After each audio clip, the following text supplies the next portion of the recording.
So this is still fresh in the fact that it only happened 2 months ago. But I'm at the point where I think I feel comfortable enough to make a video talking about the whole situation. My mom is a huge part of my life. And in turn, she was supportive of everything that I did. And you guys had been and have been a really big part of my life the last, what 12 years? 12? I've been doing YouTube for 12 years. You guys know, if you weren't aware, I had posted on my Instagram at the end of last year in 22, and I had said that my mom's breast cancer had come back. She was diagnosed back in 2014. Some of you guys may remember that. My dad passed away when I was only 12 years old. He was her soulmate, and she was my rock through that, as I was her rock through that. And my mom passed away on July 8th of this year, of 2023. And I thought I was gonna be okay making this video, but I don't know if I can. So anyway, my mom was diagnosed with breast cancer back in 2014. She had radiation, she had chemo treatments, and she was in remission. And then in October of last year, she was diagnosed with it again. It became metastatic, so it had traveled to her lungs, and there was a spot in the nerve cluster where the cancer had migrated to, and it made it to where she couldn't move her entire right arm. She would hold it like this, and she couldn't put her arm down. She couldn't move her fingers because the cancer was just so vicious in her shoulder that she lost basically all mobility in her right arm. I do want to share her story of her passing, because she had shared a lot with us on her journey through me, through my channel, through my social medias, through vlogs, all that kind of thing. And I've just always wanted to share my experiences with my audiences, just to let you guys know that you're not alone in what you're going through, and you can relate to someone else who's gone through something similar. So I guess I'll just start from where she was diagnosed again. They started her on Ibrance pills. There was really no progress with the cancer. It was obviously declared terminal. So we weren't going to be able to just like get rid of it. It was in her lungs, it was in her shoulder. They couldn't just perform surgery and remove the masses like they did with her breast cancer the first time. So it was terminal. And terminal basically means she's going to die with it in her body. And we didn't know how long she would have. We were just taking it one day at a time, taking one treatment at a time, and seeing the progression of it, or, the improvements. The Ibrance pills were not working, so her chemo doctor had opted to have her do radiation treatments again. So we did the radiation, and it was good because the spots in her lungs were not enlarging, they were not growing, but the spot in her shoulder was getting bigger. So then we opted for chemotherapy via infusion. She had a few rounds of that. It was a once every 4 weeks treatment. I think she had 3 treatments. She started developing really, really, really bad mouth sores. At one point, it turned into thrush, which is basically just a bacterial infection of the mouth. And she had to get this special mouthwash to take and hope that they would like clear up. And in time, within a certain amount of time, taking the mouthwash and everything, it did heal. But as long as she was doing those chemo treatments, she was going to have those mouth sores, basically. And it got so bad one time to the point where her throat was so swollen that she actually choked on a pill at home. And I ended up having to call the paramedics. Luckily, during the process of the pill being stuck, she could breathe and she could speak. So it wasn't a life or death situation there. But we did call the paramedics, and she was able to get the pill dislodged.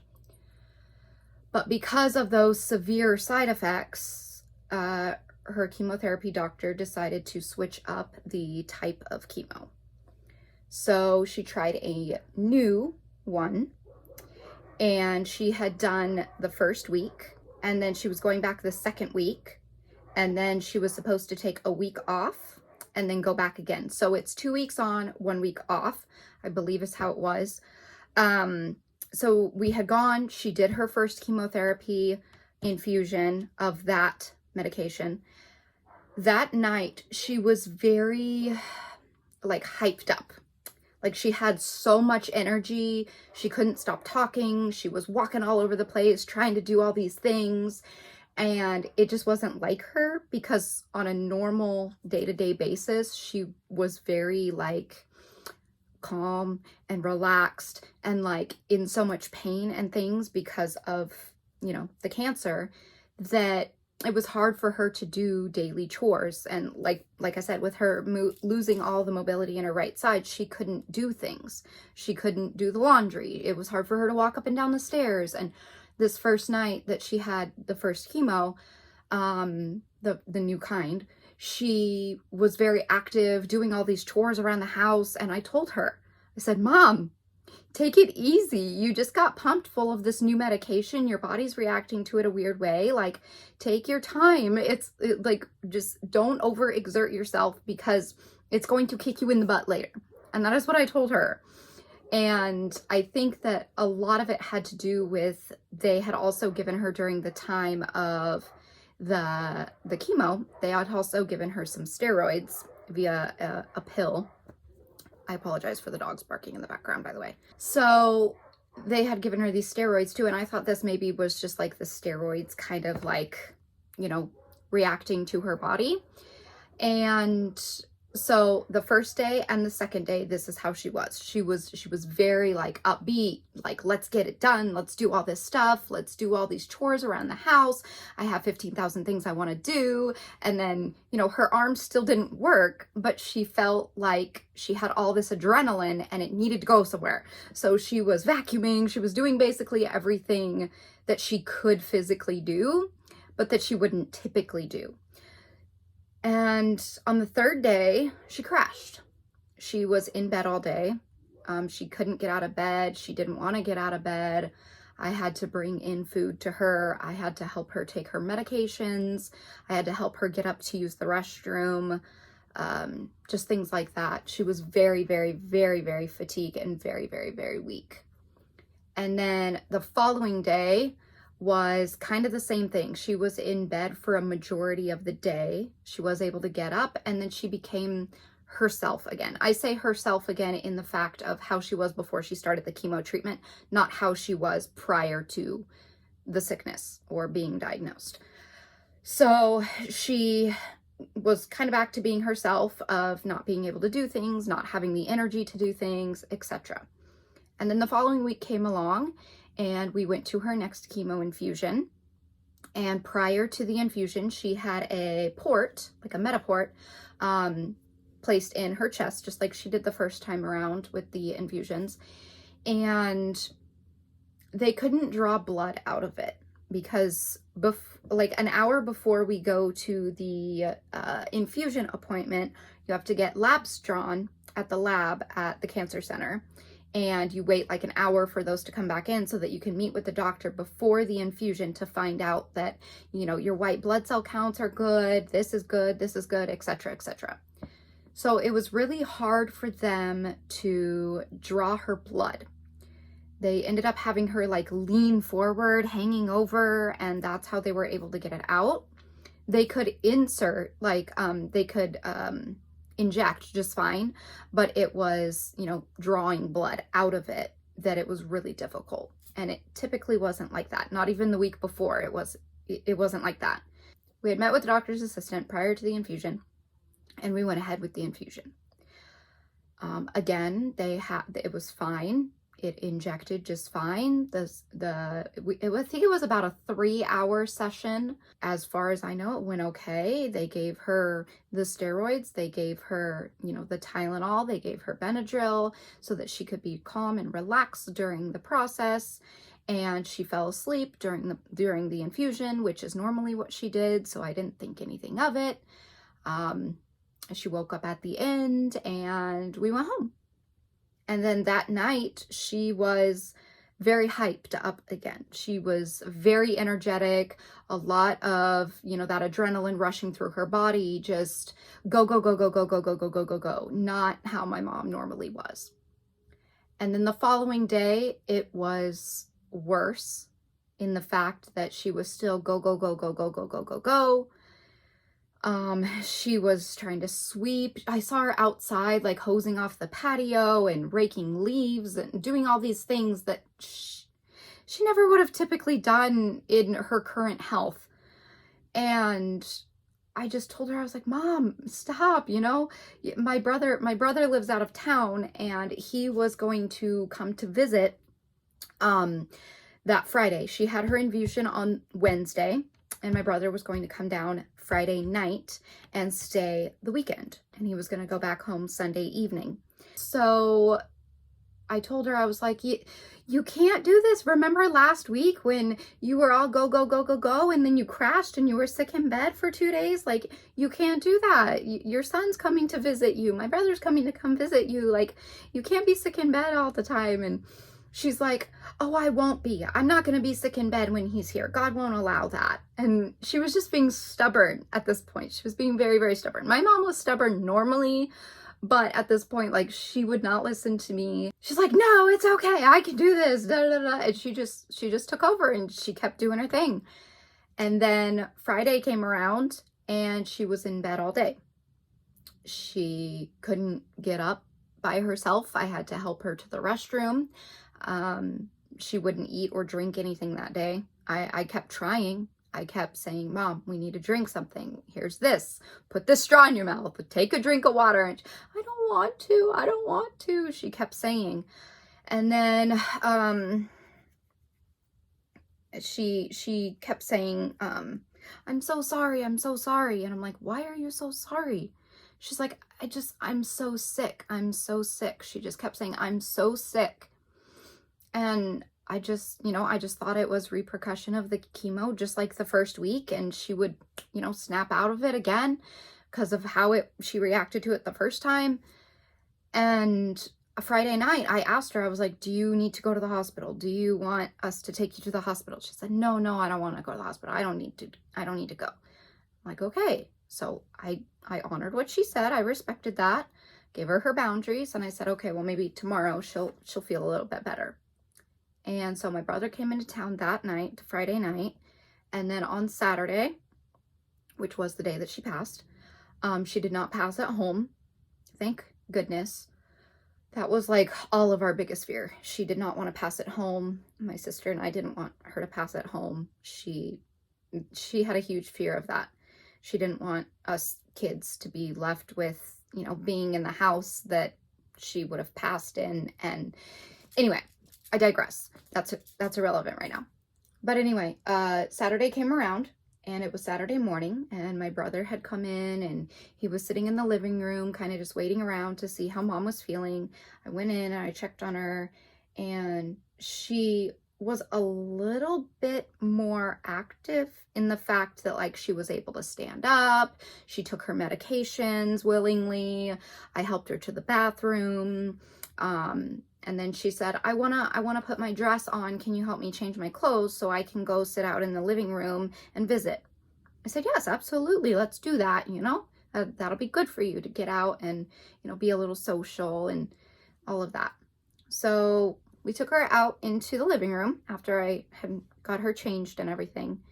And we were sitting there and she just seemed very, like, irritable. like very irritable and very frustrated, and kind of, she was slurring her sentences slightly. And so I was like, okay, well, let's check her temperature. Let's check everything, make sure that's okay. And her temperature was fine. My brother had a blood pressure cuff, so we went ahead and attempted to check her blood pressure because her blood pressure had been low the last few times she had a doctor appointment. So I was like, okay, let's try and diagnose this. Let's see if that's what the issue is. So her blood pressure would not read on the cuff. And we were thinking maybe that's because she has lost so much weight that her arm was much smaller and she would need like a pediatric sized cuff. So we called our neighbor and we were like, hey, do you have a pediatric sized cuff by chance? Like, could we borrow it to check mom's blood pressure, etc.? She's like, no, I'm sorry, just have a regular one. So we could not get her blood pressure to read on this machine. So we called the paramedics. We said, hey, can you come check her blood pressure? She's not acting quite like herself. And see, mind you, this isn't the first time that my mom was taken to the hospital due to low blood pressure. This actually happened years ago. So in my head, this was another hospital trip. You know, they were gonna pump her full of some fluids, you know, get her feeling better, and then send her back home just like they did the previous times. And that didn't happen. So the paramedics showed up and they couldn't read her blood pressure. Her blood pressure was so low that it would not read on their machines either. And they even had like the pediatric cuff and everything. They tried everything. It would not read. So they asked her, they're like, do you feel like you're going to pass out? Like, how are you feeling? She's like, well, I've never passed out in my life before, so I think I'm okay. I don't think I'll pass out. And then we were like, okay, well, let's get you to the hospital and get you some fluids pumped in you and get you feeling better, because clearly she was dehydrated. She hadn't eaten or drank anything the day before, and she needed medical attention. So they went to stand her up to put her on, not the stretcher itself. I think it's called a gurney, the thing that they carry them to the stretcher with. So they stood her up in the middle of the living room, and as soon as they stood her up, she collapsed. She passed out. So I knew right then and there, like, okay, this is a little bit more serious than we expected. Luckily, the paramedics are here. She can get medical attention. So they got her put on the stretcher. They took her out to the ambulance in the driveway. I followed right behind. I was right at her side the whole time. And so I was the only one who went to the hospital with her while my brother stayed back home. And I heard her voice because they had me sit in the front of the ambulance and she was in the back, obviously, with the paramedics. And I was hearing her voice talking. So I was like, okay, she's coherent, she's responsive. Great. That makes me feel better, you know? Still, I didn't really think anything of it at this time, because going to the hospital and going to all these doctor appointments and dealing with all this, it just felt like second nature at that point. Like, it just felt like, oh, it's just, we're going to spend the day at the hospital and then we'll come home and then everything will be fine again. And it was just kind of like that. And so we made it to the hospital. She got put up in a room. They were having a really hard time again drawing her blood. They could not get her blood drawn. They hooked her up to an IV with fluids, and they also started pumping her with a medication to help slowly raise her blood pressure. So the next step was to keep her hospitalized until her blood pressure came up to a healthy level, because the medication that they were injecting had to be done through an IV, and it had to be severely monitored because it is a very, very, very strong medication. So they started pumping that into her. She responded to it pretty well. Her blood pressure was starting to rise up. And then it was about 3 or 4 hours later, another nurse had come in and attempted to draw her blood again. After like 3 or 4 hours, they had poked her, they had prodded her, they had poked her and prodded her. And she was, you know, trying to get the needle to go in, etc. And My mom sits up and she goes, "I'm sick and tired of you guys poking me. I have the right to refuse medical attention. Can I refuse medical attention? I don't want to get poked anymore." And, you know, she was getting to be at that really irritable, stubborn place again. And I looked at her and I go, "Mom, let her try one more time. And if she doesn't get it on this time, we can quit. And you definitely have the right to refuse that, for sure. Let's try one more time, and maybe they can get it this time." And sure enough, they inserted the needle and blood started to come out. And it was very slow. It was a very slow progression, but they were able to start getting blood. And I looked down and I was like, "Oh wow, they're actually getting some this time." And I looked up at my mom, and immediately, like, her eyes started, okay, this part's gonna get scary, but I want to share my personal experience and like what I went through. Her eyes started to roll back in her head, and she started kind of not like seizing per se, but she was like gently just like kind of swaying from side to side with her eyes rolled back, and her mouth was open, and she was just completely unresponsive. And I got up and I started like tapping her arm and like the side of her cheek. I'm like, "Come on, mama, come on, mama," you know. And I was just like, I was frantic at this point because I'd never seen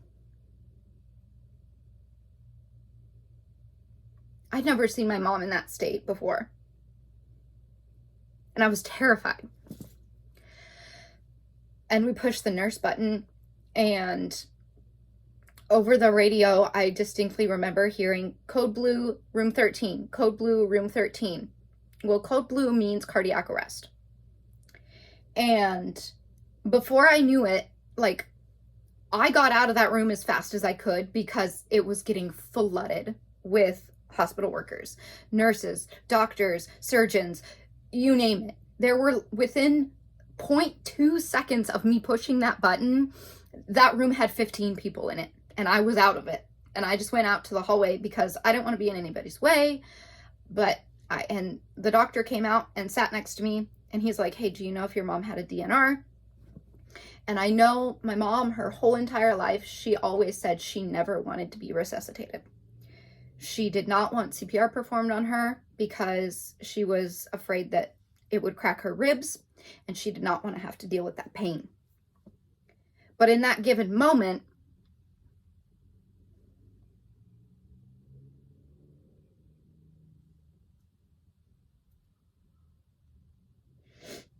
my mom, my rock, my everything was unresponsive. My first instinct is save my mom, save my mom. So they did perform CPR,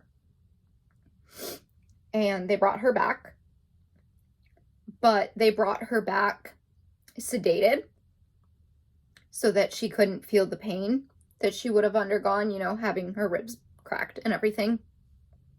They immediately rushed her to a trauma room, and I grabbed our purses and I was following along, and immediately a nurse comes and walks me to a private waiting room, shuts the door behind her, and she's talking to me one-on-one, and she's like, "Hey, we're just gonna have you wait in here. We got to do some procedures with your mom to get her feeling better, and I'll come back and we'll have doctor talk to you once he's at the point that he can do so." And I said, "Okay." So I was just kind of like waiting around, twiddling my thumbs, like freaking out. Like, I didn't know what to do. Do I call my sister? Do I not? Like, do I call my brother? Do I not?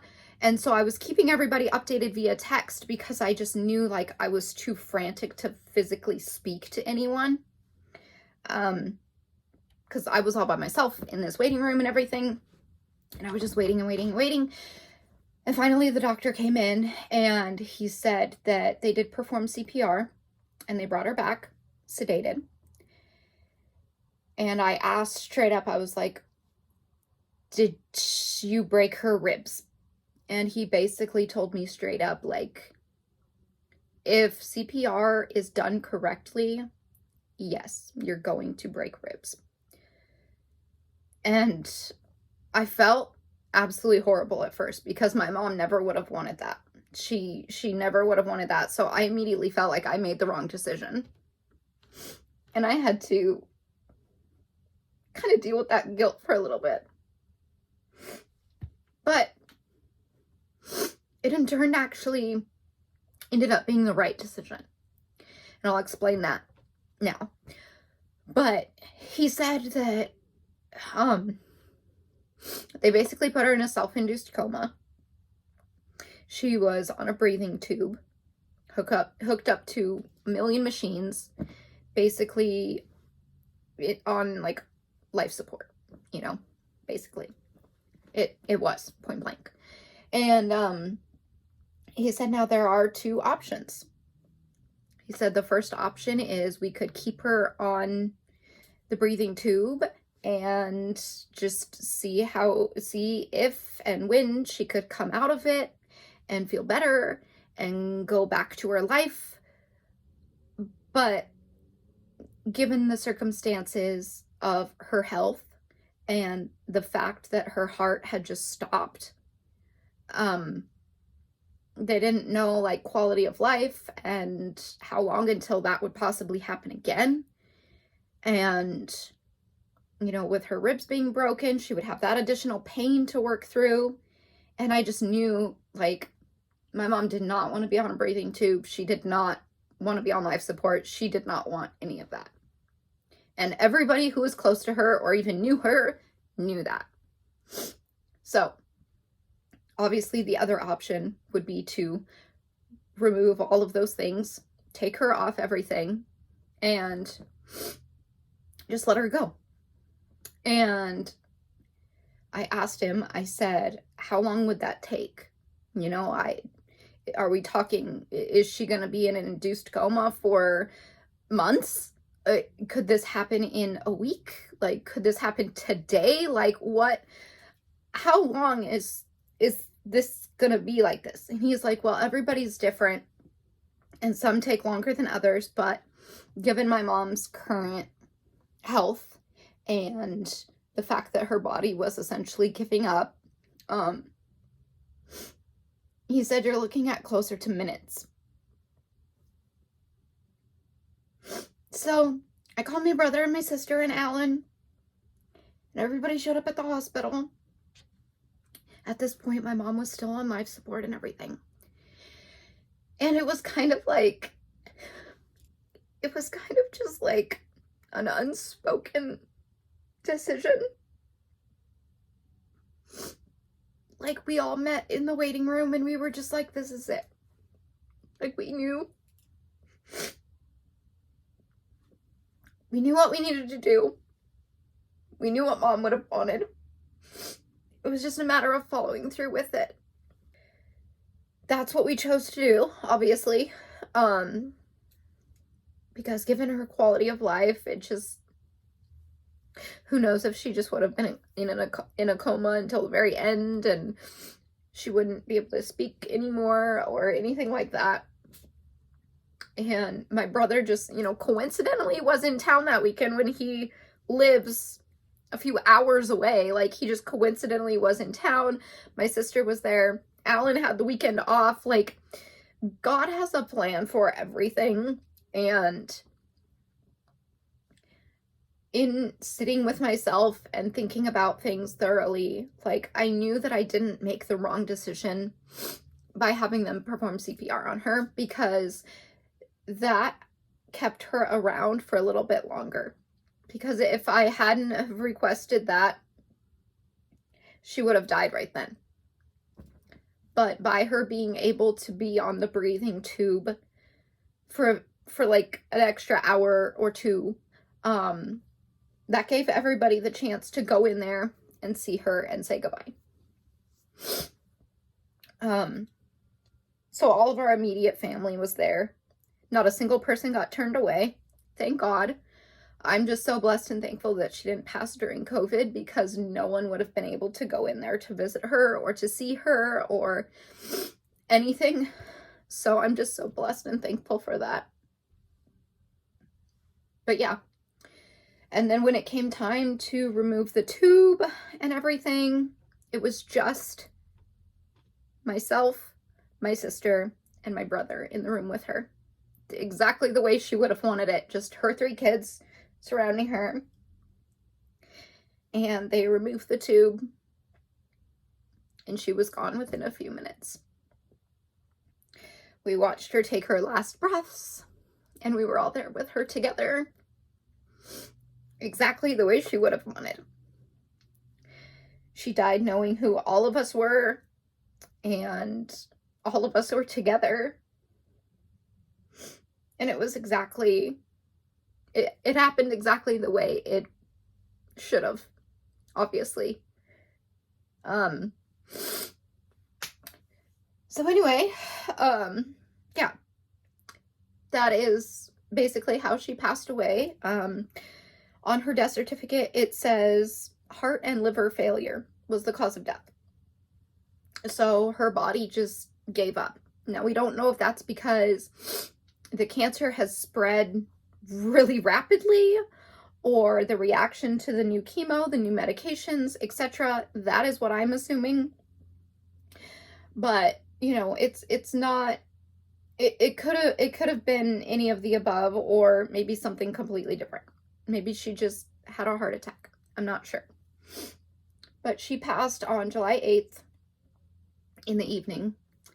And my dad's birthday is July 11th. So she was reunited with my dad for his birthday. And that just brought me so much comfort, because my dad passed away 18 years ago, almost 19. And she missed him every single day of her life, and then some. And they finally got to be reunited. So that brought me a lot of comfort. But yeah, it's been a whirlwind. I know you guys have a million questions. Are you keeping the house? Is Alan gonna move in with you? Are you guys getting married? I'm not going to answer any of those questions right now, just because that is not the point of this video. I am okay. I am getting, my ducks are as in a row as they can be, and I'm taking one day at a time. And I appreciate, and I greatly, greatly, greatly am so thankful for everybody's respect during this time, and not being so pressuring and aggravated with me, or like the fact that I'm not answering questions right away. Like, it's just, thank you. Thank you for the respect for myself and for the space. I really do appreciate that from you guys. I just wanted to share just the actual experience of her passing itself, because it affected me a lot, obviously, duh. But in return, like I said, she's been a part of your guys' lives as well. Like, a lot of you guys have grown up watching me and my mom on my vlogs, and like our Disneyland trip together, and like the time that I surprised her for her 60th birthday with a trip to Dollywood. Like, you guys have just been around through so much, especially back when she was very first diagnosed. You guys have been supportive through that. I don't owe anybody anything. I didn't owe any explanations to anyone, or any stories or any experiences, but I felt it in my heart to share that. And, you know, my mom would want me to continue, you know, sharing her stories. Oh, as far as her funeral and everything like that, I will say, before she passed, her, myself, my brother, my sister, and all the spouses, we all went down to the funeral home, and she essentially planned her own funeral because she was diagnosed with a terminal illness. We didn't know how much time she was going to have, so we knew that it could happen whenever, but none of us saw it happening that soon. Her funeral was it was so beautiful. Oh my gosh. The night before her funeral, we had a viewing. So we had, you know, her body in an open casket, and, you know, immediate friends, family, etc. could come say their goodbyes, pay their respects, etc. And the following day, we had a closed casket funeral service. It was absolutely beautiful. It was so beautiful. So many like friends and family showed up that were just so supportive and respectful, and it was exactly what my mom would have wanted, like to a T and then some. Like I know she just loved it so freaking much. And then we had her cremated. So I got this beautiful urn. It's gold and has roses on it, and it's exactly her. Like she would love that. And then just recently, my brother came back down into town, and on August 30th, we celebrated her birthday. You guys probably saw that on my Instagram. We had little Dolly Parton balloons. We baked her favorite cake. We ate her favorite food. And we just spent time with family, and it was exactly, I know she just loved it. And I'll tell you this also, I want to share this little tiny story with you guys. This is like, since she's been gone, she has left me so many signs to let me know of her presence. It's uncanny, like how many signs a day I get from her. And the day of her birthday, and I cannot make this up, I have witnesses. There were so many people there. It hadn't been windy all day long, but we lit her candles and we were singing happy birthday. And before we could finish singing happy birthday, a huge gust of wind came up and the candles blew out.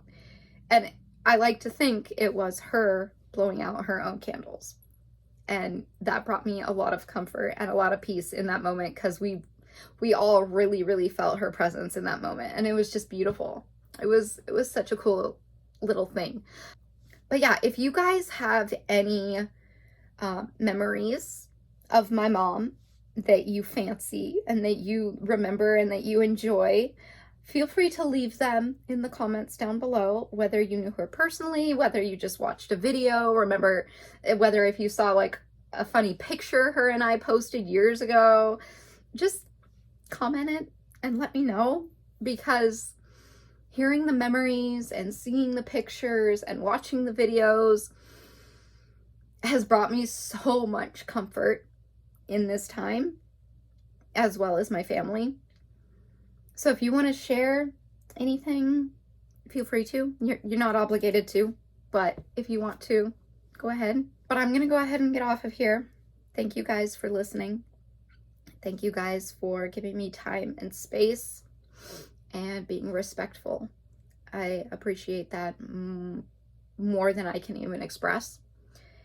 And yeah, I guess with that, I'm gonna go ahead and go. I will play a little video montage thing, and I will talk to you all later. So until then, so long, stay strong, stay true, and be you. Bye.